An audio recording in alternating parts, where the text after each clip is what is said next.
Welcome to No Broken Legs NFL Season Preview. I am Evan Belfiore. Joining me on the phone is Jimmy Champ. Jimmy, how are you? Man, I'm excited. We're all done with the AFC, getting ready to start the NFC, ready to get this NFC stuff rolling. Yeah, and we decided to start with the NFC East because it's the most confounding division in the NFC, and all the teams here kind of bum us out. So we're just gonna get it out of the way. Yeah. This one will probably be pretty short and sweet. I looked at the over-unders on these just constantly, and all of these teams, really except the Eagles, could win this division and finish in kind of any order. And if any one of the three teams besides the Eagles wound up in last place, it actually wouldn't surprise me that much. So let's start with the favorite so far is the Dallas Cowboys with Mike McCarthy at the helm. They are plus 150 to win the NFC East. They're plus 1,500 to win the NFC and plus 3,300 to win the Super Bowl. Their over-under sits at 9.5. Does this team correct its problems on defense and actually turn into a playoff team, Jimmy? I don't think so. I would take the under on the win total because I have them right in the 7 to 8 range, and I guess diehard Cowboys fans, you guys go ahead and throw your money at those bets. But I don't think this team is ready.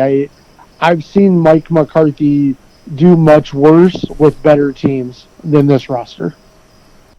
Yeah, I'm not totally sold that defense can be demonstrably better. And the statistically speaking, the offense almost can't be as good as it was before Dak got hurt. I mean, they were putting up just obscene offensive numbers. Like, you can't expect a team to do that over the course of a season. And even when Dak was doing that, they were losing games. Exactly. We talked a lot last year about Mike McCarthy, and I was definitely willing to give Mike McCarthy a chance. He said all the right things in the offseason leading into last season. He'd gone in, he'd modernized his offense, he'd adapted modern principles. You were very skeptical, and you proved out to be right because neither one of us saw any of those modern principles on the field. Do you think that all of a sudden gets thrown in? No. I mean, I really don't. I don't. Like, they have some really, what I believe are some really smart guys in their offensive coaching rooms. In their offense, I mean, they put points up in a lot of games, but when it came down to we have to go down the field and score points on this drive, you could still call out the play and stop them, and I don't see that changing. That's been an MO of Mike McCarthy's coach teams for his entire tenure as a head coach in the NFL. I don't see that changing. I don't think the defense has gotten good enough. I mean, because what is going on with Dak? You know, we don't know.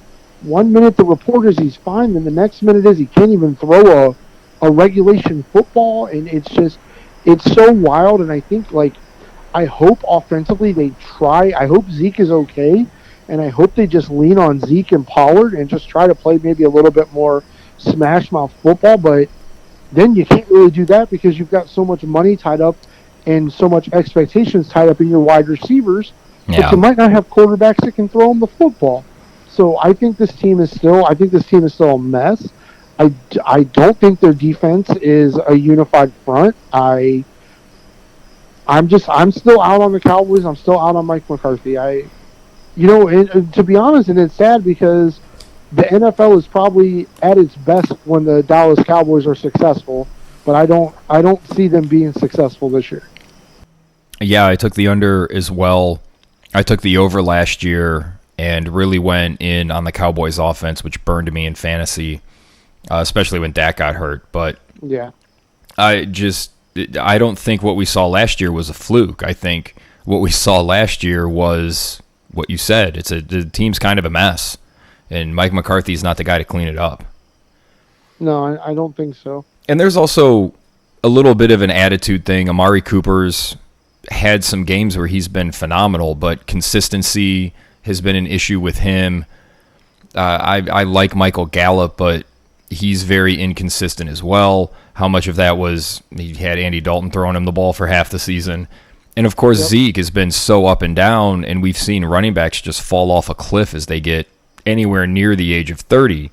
So I don't see how they turn it around. I don't see how all these guys all of a sudden put it together when they haven't over the last 5 years. And I think, like, I don't trust Mike McCarthy enough, and I don't trust the system enough to get the ball in the right player's hands at the right time. Now, what I've seen, CeeDee Lamb looks great in camp. Whether or not he will look great when teams are probably preparing for him, I don't know. Will he look great when whoever is throwing him the football in a regular season game is throwing him the football? I don't know. I do think Dak's fine. I think a lot of this is. You think Dak's fine? It's all look. games? Nobody's paying attention to baseball. The NBA season has long been over, and if you go on YouTube, there's just stupid stuff that has LeBron James's name in the title, so it gets clicks. It's the slow season. Everybody wants the season to start. We got to have something to talk about, and that's what this feels like. I don't know if I could trust what they were doing early in the season last year to be sustainable, but I think it would have to be sustainable for them to be successful because I just don't think the defense is good enough. Well, you're not the only one that has concerns about Dak Prescott because there are no season-long player props for Dak Prescott. He's on the list for comeback player of the year. He's actually the favorite at plus 220. And if he plays the whole season, that award feels like it'll be his as long as he plays anywhere near what his potential is. He's also plus 1,400 to lead the league in touchdowns. Kind of interesting, just as a mid play, but man, I just really don't trust Mike McCarthy. Yeah, I don't either. I have no trust there. So. All right, so let's move on to the Washington football team. And Jimmy, I said I was going to look up the finalist names that they had. They announced 8 final names, and I didn't care what any of them are because Armada is the best name of all of them. So do you like Washington Armada as a potential name for the football team? Well, basically going forward on this podcast for this season, whatever they pick, they're the Washington Armada. I think that's an amazing team name. Marketing should be able to do amazing things with it. The logos could be really cool. All of it would be awesome, which, as you said yesterday, will probably mean that's the one they won't pick. Yeah, I'm just thinking of some weird cartoony drawing of the defensive line, like ships or like they're like the sails or something, and they're just attacking. Like that shirt sells itself. Yeah, I completely agree. Okay, so let's look at the football team's odds. They are plus 5,000 to win the Super Bowl, plus 2,500 to win the NFC, and they're plus 220 to win the NFC East. Slightly behind the Cowboys. Their over-under sits at 8.5. Do the Washington Redskins win more than 8.5 games, Jimmy? I'll be betting them yes to win more than 8.5 games. And I will be betting them to win the NFC East because I think they win the NFC East. I have them in the 9 to 10, 11 range wins. I think that will easily be enough wins to win the NFC East. So those are 2 bets I will be making. Yes. I'm taking the under on Washington because I do not trust Fitzpatrick. Isn't that like, and it's funny, right? Because you may not be in on it as much as I am. Like when I look at their defensive roster and their defensive construction, like they're a top 5 defense in the NFL. Right? Totally agree. They have players at every level. Their defensive line is great. They've got good linebackers. They've got a really good secondary. Like Antonio Gibson he could be a superstar in the making. I love that they added J.D. McKissick. I think he can spell Gibson very well. I love Terry McLaurin, and I love the Curtis Samuel pickup. I think Curtis Samuel is very good. But it's funny because we are in two completely different thoughts, right? Because none of that matters if Ryan Fitzpatrick is Ryan Fitz tragic. If he doesn't play well, none of that matters.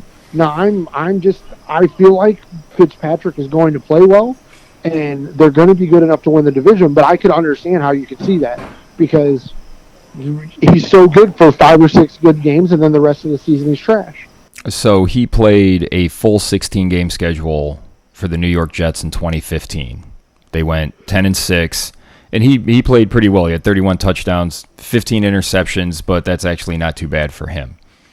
Since then, he started 11 games, went 3-8 in those, started 3 games for Tampa in 2017, won 2 of them. The following year with Tampa, started 7 games, went 2-5. Then he got his chance to start in Miami. He went 5-8. Last year, 7 games before he got pulled, he went 4-3 in the games that he started. I guess that would give a lot of people some hope that Fitzpatrick could put together a winning season for Washington. I just think that those are the 7 best games he was probably going to play. I do not trust him to play 17 games. And if any games that he's not on the field for, they are going to be underdogs. Because I know everybody thought it was fun that they had a running quarterback whose name I don't even care what it is. He's not going to win games for them. Like that's a pipe dream. I can honestly say I did not look at is Brett Rippon still their backup? Let's look it up right now. I honestly, that was one I didn't look at because I'm just like, they're fine. They've got Fitzmagic. I don't need. They still have Tyler Heineke, who was the mobile quarterback, right. And they also have Kyle Allen. Right. So, yeah. So they better. So that's a lot of eggs in the Ryan Fitzpatrick basket.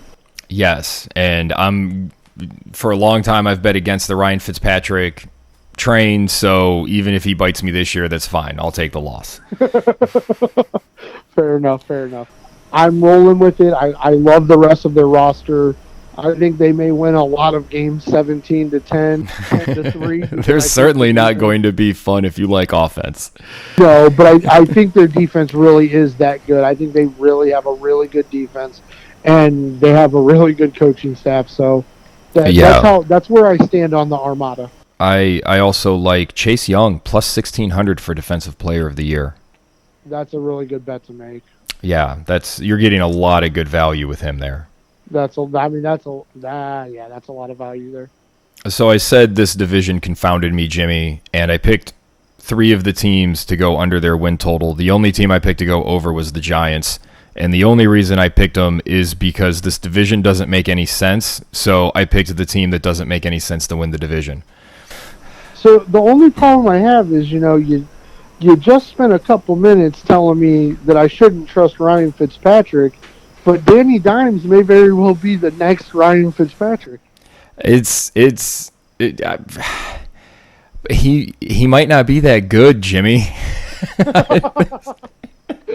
So here's my case for the Giants. First off, their over-under is 7. I think they're going to win 8 or 9 games this year. I don't know if they have to win the division to make the playoffs, because I don't think they can win enough games to get a wild card spot. Yeah. Saquon Barkley's back. I'm betting on him actually being healthy for most of the season and really helping that offense out, because it looks a lot different with him on the field. Yeah, absolutely. And they have some players at wide receiver. Yeah, but this is more when I was looking at these 4 teams, and we'll get to the Eagles next, and that'll be quick because I think they stink, and I think you think they stink. Yeah. I just kept looking at Washington and the Giants and the Cowboys, and I don't like the Cowboys, and I don't like the Armada, and I don't like the Giants. I just don't like the Giants the least. Yeah, no. If that makes sense, man, and this is mostly an anti-Fitzpatrick pick. If they had a more stable presence at quarterback, that Washington defense is not to be underestimated. Yeah, no, I totally have. I have no problem with that because I mean we can't forget that when he's been healthy, Saquon Barkley has looked like a premier NFL running back. He just I don't, doesn't I don't. play. Yeah, I mean, I don't know what the health concerns are, but when Saquon plays, that offense looks different. Danny Dimes looks more comfortable when Saquon Barkley plays. So I don't have a problem. I really don't have a problem with the pick because I feel the same way you do. This division, like, it's I guess it's a glutton for punishment thing. Like, I'm gonna watch a lot of NFC East football this year. Well, that's the thing. I don't think they're very good, but they should be interesting. Yeah. I like the NFC East versus AFC West games are gonna be train wrecks that I'm going to watch. Speaking of train wrecks, let's wrap up the division by talking about the Philadelphia Eagles, who not that long ago were Super Bowl champions, inking their young quarterback to a big, long deal. And now everybody's gone, Jimmy. The head coach is gone, the GM's gone, the quarterback's gone. Their over-under sits at Their over-under sits at 6.5. I have them going under. Do you have them winning more or less than 6.5 games? I have them losing less than 6 games. It's funny because, like, when I did the projections for every bad team that's playing the Eagles always end up in my maybe category. Like, I don't know. I can't say for sure that I think the Eagles are going to beat them, but maybe they will. But I've leaned towards the Eagles losing a lot of football games this year. And I think the Eagles they became a real cautionary tale, right? Because for 18 months or so, all we heard was how great their front office was, and they built this underdog team, and of all these guys that are just workers and they want to play, and then they win a Super Bowl and they overpay one player, and then everybody wants paid, and now look where they are. Like, they're in the NFL, the salary cap just makes it so hard to hold success of bringing in free agents, because at some point you do have to pay them and you have to make those decisions. And as much credit as that front office was given for bringing all those pieces together, I don't think they've probably taken the heat they've needed on knowing which pieces to keep and which pieces to let go. Yeah, I completely agree. And to sort of further that point with the Cleveland Browns, because they're going to find themselves in that situation over the next couple of years. This is why I've pretty steadfastly believed that Odell Beckham will not be on this team after this season. They just can't afford, with the cap constraints, to pay Baker Mayfield and pay your receivers $36 million. Like, you just can't do that. I completely agree. So the Eagles went 4-11-1 last year. They weren't good. I don't see how Jalen Hurts is going to get them to 3 more wins to get to 7, even with an extra game. Does Jalen Hurts show anything this year, or are they going to be looking for a quarterback next year?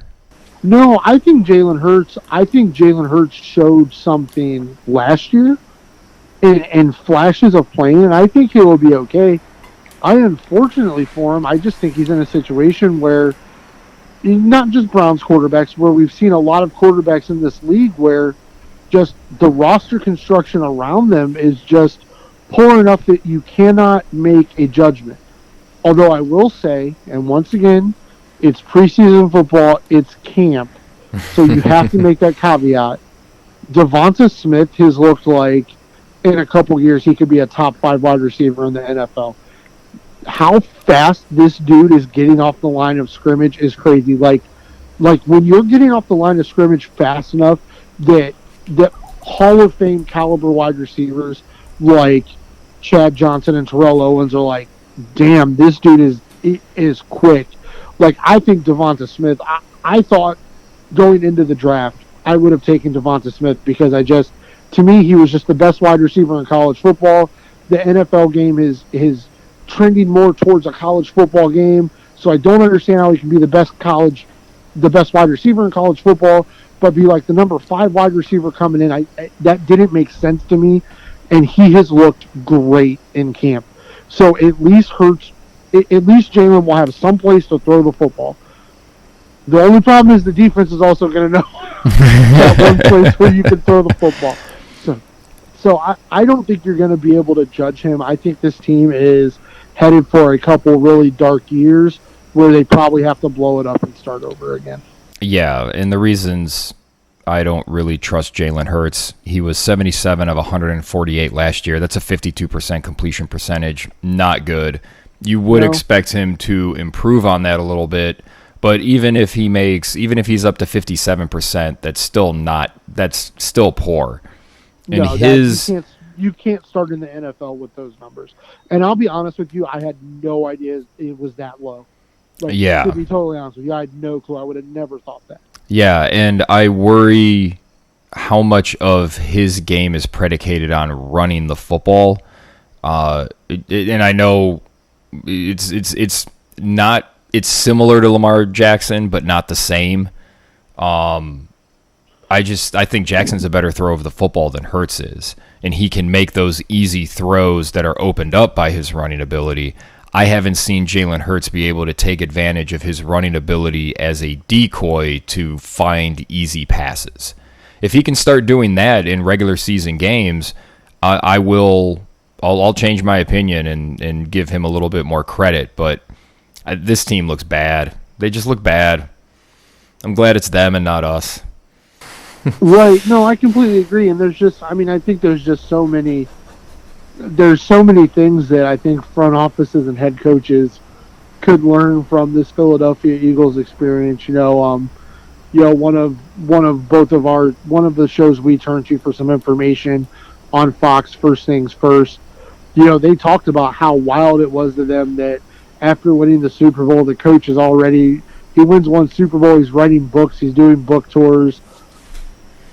You want to try to, winning a Super Bowl as a head coach is an amazing accomplishment. But I think there are a lot of coaches that would much rather have Marv Levy's career. Sure, you didn't win the big one, but your team competed and you were close every single year, as opposed to winning one and it bottoming out as quick as what has happened in Philly. I disagree. Really? Because 15 years later, nobody gives a shit about anything other than the ring. Okay. I mean, ask Marty Schottenheimer. You play to win the game. No, absolutely. As our friend Herm Edwards said, and I just think that the fact that they won that game and they won that game with him making such a ballsy call, I think he just went to cash in and he's selfish, and that was his goal. And you can't. I think it's good that they got rid of him because there wasn't a path forward with him as the head coach. No, I don't necessarily blame the organization for that because I think Peterson was, he was looking to become a star, I guess, and that's you can't be. It just doesn't work. He's not organized enough to do that. No, but there was so much going.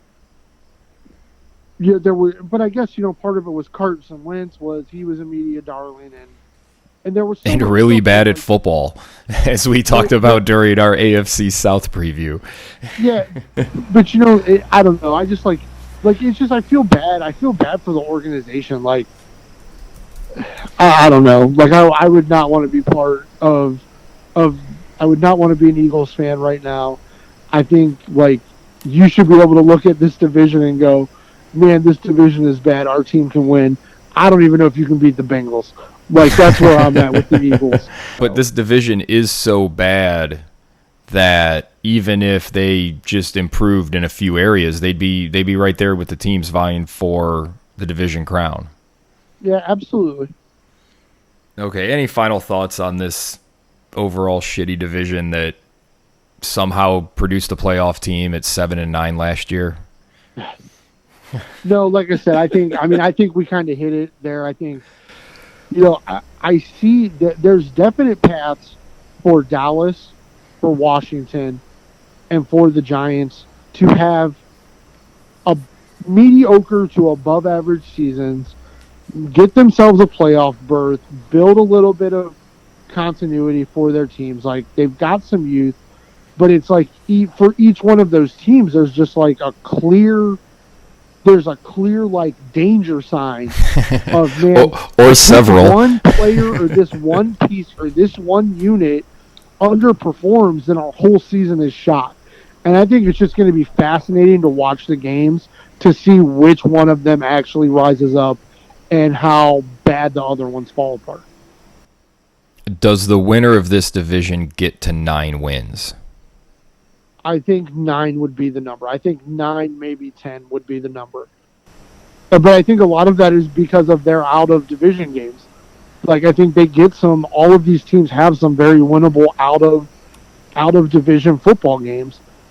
So, and like I said, I mean, as bad as all of these teams are, I still think they'll all beat the Raiders.